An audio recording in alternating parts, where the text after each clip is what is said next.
This program was made possible by contributions to your PBS station from viewers like you. Thank you.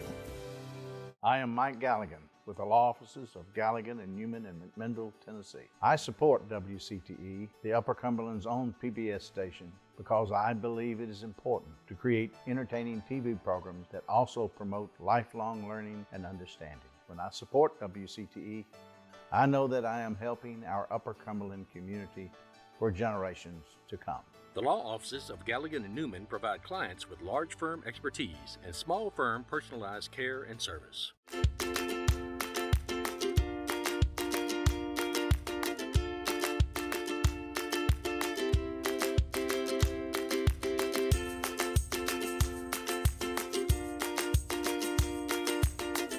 Well, old country boy from Cookeville, Tennessee, it was good there, but I got some opportunities and I was very thankful.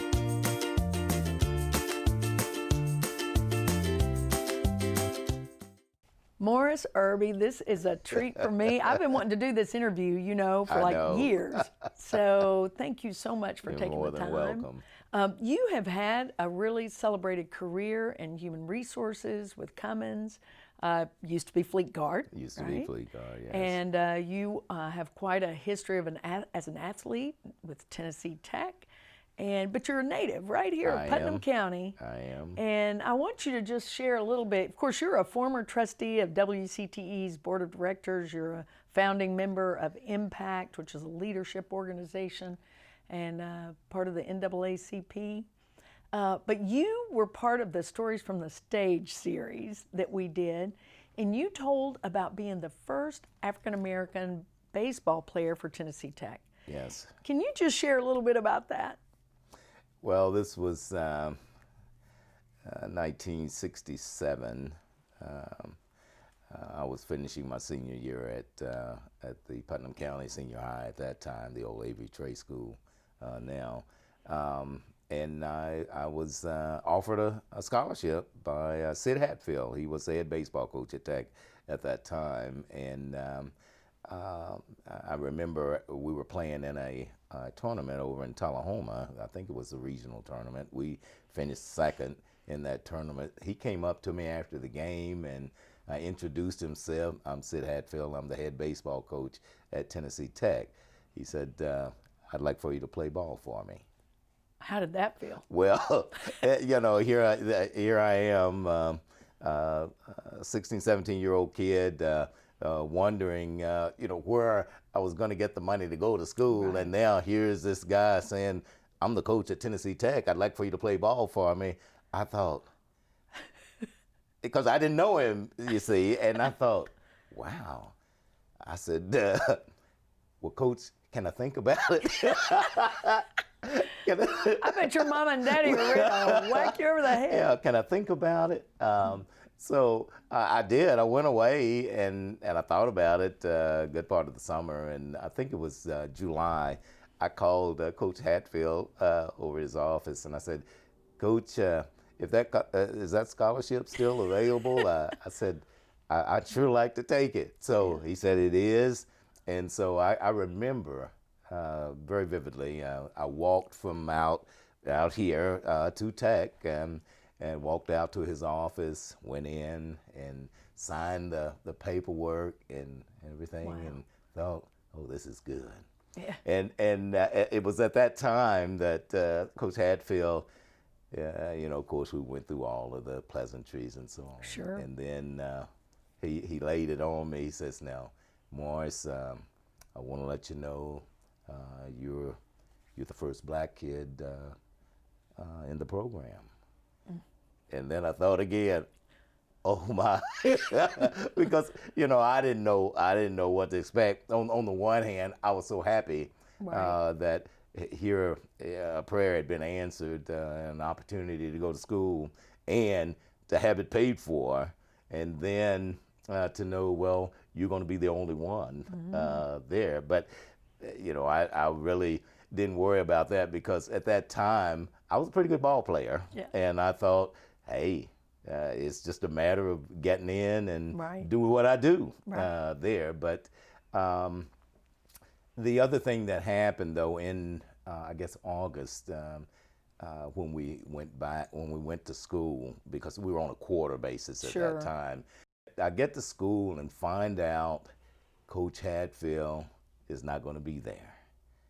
He had been offered the head coaching job for golf at the University of Tennessee in Knoxville. So that was an opportunity for him. Sure. So he took that job. And so that left me wondering, now what? Because I hadn't met any of the other coaches. Right. So I didn't know. But there was, I guess the program was turned over to one of the assistant coaches. I think his name was Tom Hatfield at the time. But again, you know, it didn't matter. I was going to be going to school, and I was going to get an opportunity to play baseball at the college level. Right. There. One of the funny things that happened, though, as we got into the year, in the fall quarter, of course, we had fall practice and some fall games, scrimmage games, I guess you could say. But I started to note things weren't as good as I thought. And You mean by the way you were treated? by the way I was treated there, and it became very obvious that this interim coach, he didn't have the same mindset as Sid Hatfield had in bringing me in, because it became very obvious that he didn't want a black kid in the program. So that presented quite a challenge Right. for me, because during practice times, man, he would be on me all the time for no reason. Yeah. There. And but I got to the point where I thought, you know, I need this scholarship more than he needs me gone. So so I just stayed in there and I worked my butt off. Yeah. I really did. And you know, as I tell this story, I tell people this is how the Lord comes into play, because after my freshman year, I guess Tech decided that they were going to bring in a different coach, and at that time, Ron Bargatze came in during my sophomore year, and then things changed for me. Coach Bargatze gave me an opportunity. Funny thing was, when Coach came in, I can remember we were, this was my sophomore year, we were getting ready to go on a trip, and mind you, in my freshman year, I didn't get to travel Right. with the team, Because he okay? wouldn't let you. Because he didn't take me Right. on the trips. But I can remember we were working in the gym one day, because it was still cold weather, and Right. we'd work out in the gym. And after Coach Bargatze got there, he came up to me one day and he said, "Well, Morris, are you ready? Are you ready to go?" and you know, I just honestly looked at him. I said, "Well, Coach, you know, I don't travel with the team." And you know, And he probably thought, okay, that's crazy. yeah. Coach Bargatze says, "What do you mean you don't travel with the team?" I said, "Well, I don't get to travel when the team goes on away games. I don't even have a travel uniform." And he said, "Aren't you one of my scholarship players?" I said, "Yes, sir, I am." He said, "Well, I'll tell you what you do. You go down to the training room today. You get a uniform, because as of now, you will travel with the team." And so from that point on, things really looked up for me. You know, I started getting in some games. I pitched a few games, and then in my junior year, of course, Coach Bargatze left, but W.A. Wright came in. But I was the starting third baseman my junior and senior year. Yeah. And in my junior year, I had a stellar year. In my junior year, I ended up setting a record for stolen bases in a season. I had 21 at that time. I had 4 stolen bases in a game. Wow.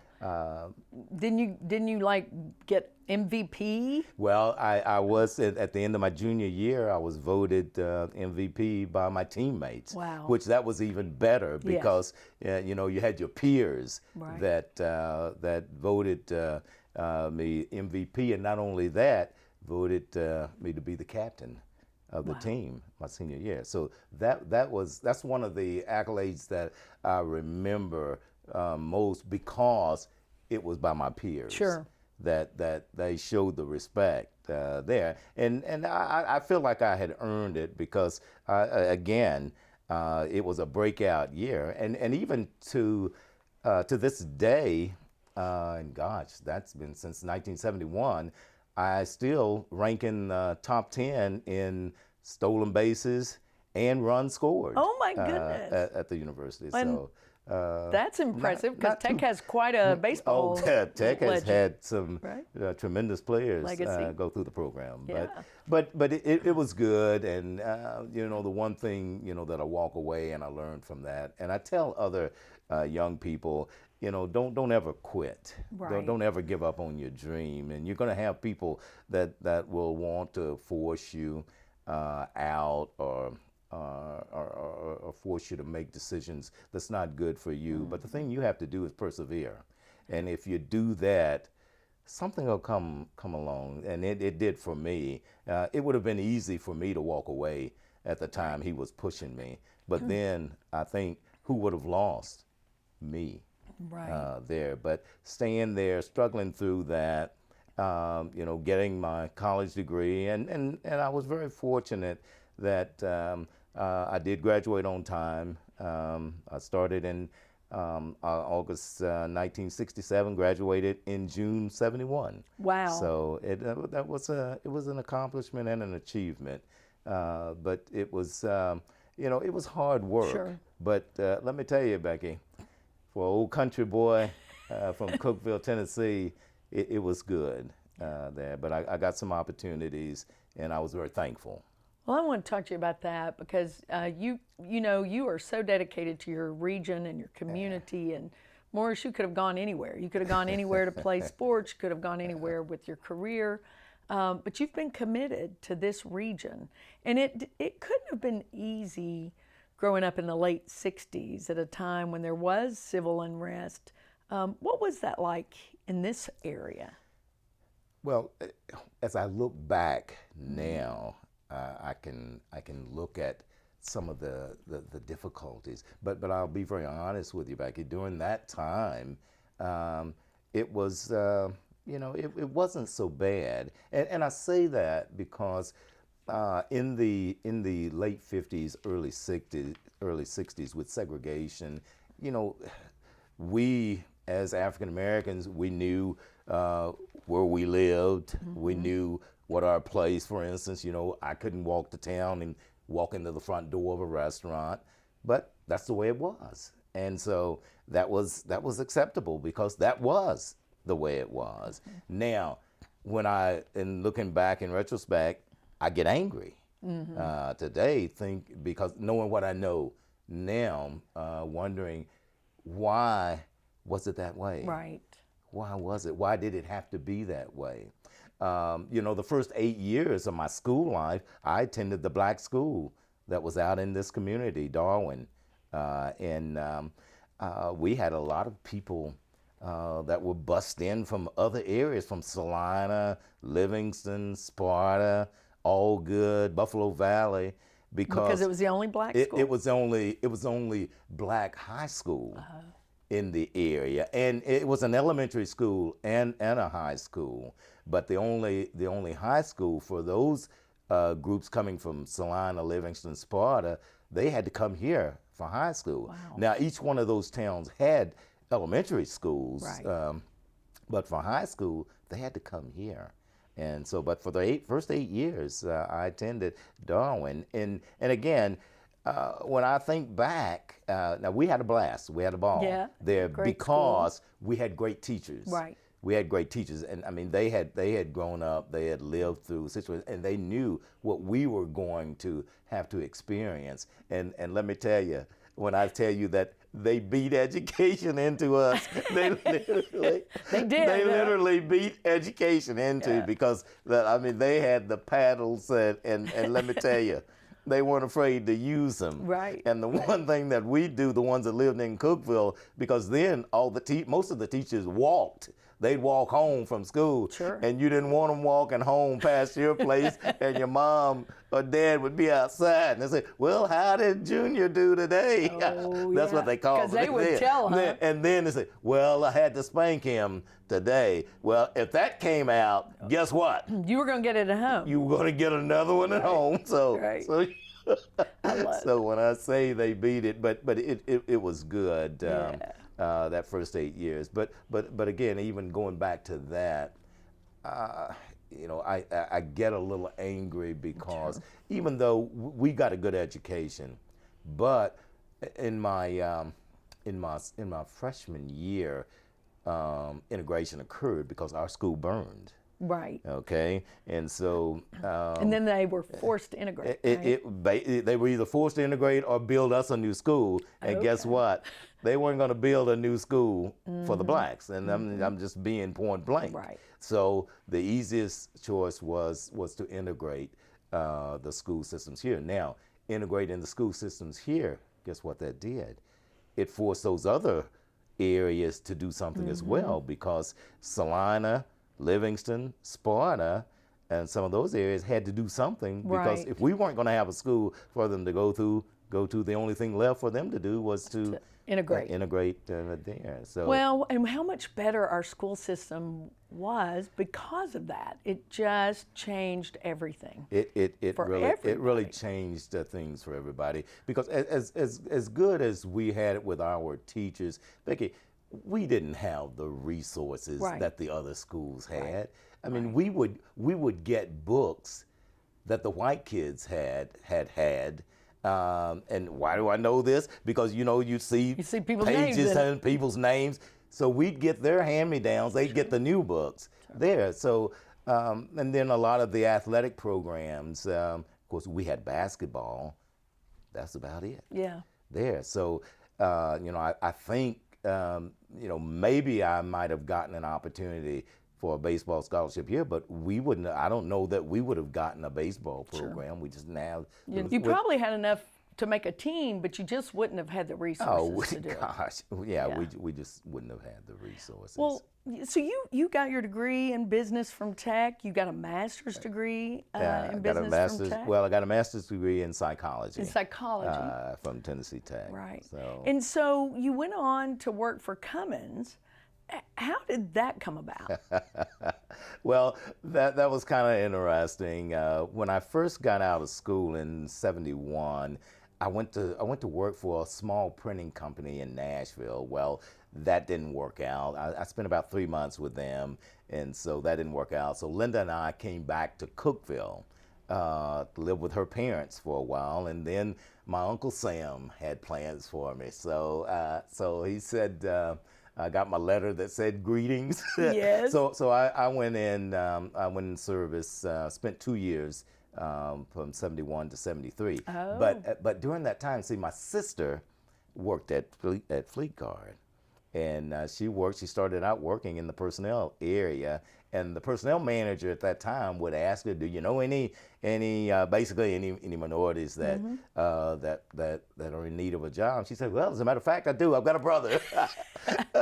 Now, keep in mind, I'm still in the Army there, okay. but he just said, well, just keep in touch, and so on. And so every time a job opening would come up, May would call me. Is that right? She'd call me. I was at Fort Knox. I was permanently stationed there. She'd call me and say, they got a job open. I said, well, May, I'm in the I'm in the Army there. But there was one time she called me. This was in, I'm trying to think, it was probably May or June 1973. And she called me and said, they got a job in personnel. And I'm thinking, oh my gosh, but I wasn't due to get out of the service until November of '73. But in the office that I worked in, we had several college graduates, and we were always looking at some angle Sure, at trying something. to go, right. And one guy came, he says, I think you could get out 3 months early if you joined the National Guard in your district, town. right? Yeah. I said, really? So we looked it up, and sure enough, the only catch was they had to have a spot for my military occupational specialty. And so we got on the phone, called Cookeville National Guard, and sure enough, in the admin area, they had one. And so we started working. Wow. We started working. And I got paperwork in, got accepted for this slot here, and guess what? I got out 3 months early. I came home, interviewed with Fleet Guard on a Saturday. They made me a job offer, but now I'm still You're still processing. in the Army. I'm still in the Army, and but I was able to get processed out, and I got out in August, off active duty in August 1973, and of course I had to join the National Guard here. Right. So I spent 1 year in the National Guard here to get out early. But while I was in the National Guard, of course, I was working. Sure. So I it all worked out. It worked out. I said, I either have to be one of the most blessed people in the world, because the baseball scholarship came at a time when I needed it, and now, and of course, the 2 years that I spent in the military, I'll tell him, I wouldn't give anything for that, because Right. it really was good. Right. And then, of course, the timing with the Fleet Guard job and offer, and my ability to get out of the service the 3 months early to take that Right. job. I mean, everything, it just fell lined- into place. Right. There. So it worked out beautifully. Well, Morris, you've talked several times about faith, about being blessed. How important is that in your life? That is probably one of the most important things. I talk about I've made 5 major decisions in my lifetime, and I kind of categorize those decisions that I made in an order of importance. The first major decision that I tell people I made came in December 2002, when I accepted Jesus Christ as my Lord and Savior. And then, because during that time, I can tell people the things that the Lord has done for Linda, myself, my family. I mean, it's amazing. It's amazing. And then I tell them the second major decision that I made in my life was in somewhere around April 19. The decision was in August 1971, when I proposed to Linda, and she accepted, and we got married, because Linda has been she certainly has been the rock, and she's been she's been the rock in this relationship. And I tell people, everything that I'm able to do or have done is because I've had someone great with me and behind me.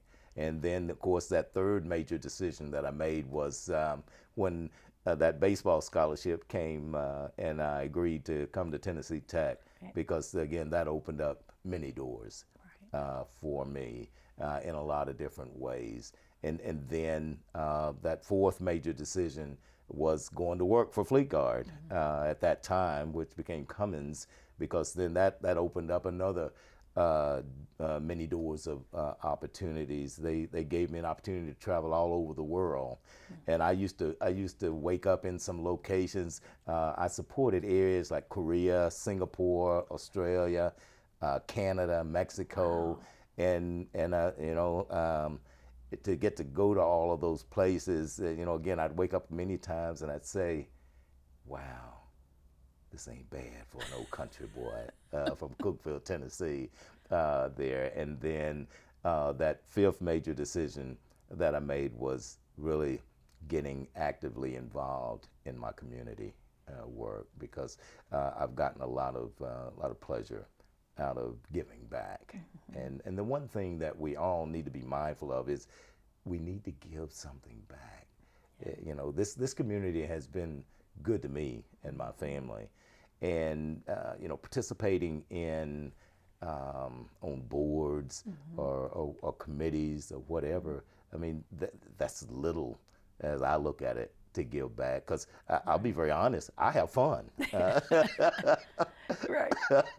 So it's good. Absolutely. Well, it's a blessing. It's a blessing to have you. Good. I want to know what advice would you give young people today? One of the things that I tell young people to be true to yourself, and never give up. Always keep your eye on the prize. Don't let anyone take your dream away from you, because when you do that, then you've given control over to them. But always keep yourself in the game. Keep yourself apprised of what's going on, and just don't give up. Don't give up. The last thing, keep plugging. Morris, we're out of time, but before we leave, I just want to thank you again. You're such an inspiration to all of us. Everything that you've done, everything you've accomplished. How long did you work at Cummins? 39 years. 39 years. And your wonderful wife, how long have you guys been married? We are at 48 and a half years and counting. And how did you meet her? I met her actually through my best friend who was going with her sister. We dated all through school and then got married. And she's from Sparta. And she's from Sparta. Yeah, thank you. Thank you for that, friend. Absolutely.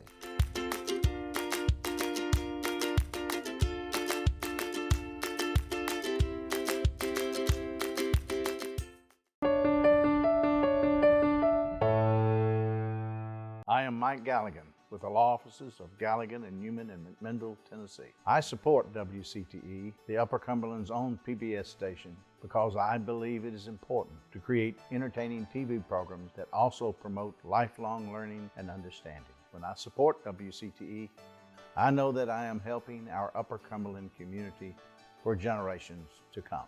The law offices of Galligan and Newman provide clients with large firm expertise and small firm personalized care and service. This program was made possible by contributions to your PBS station from viewers like you. Thank you.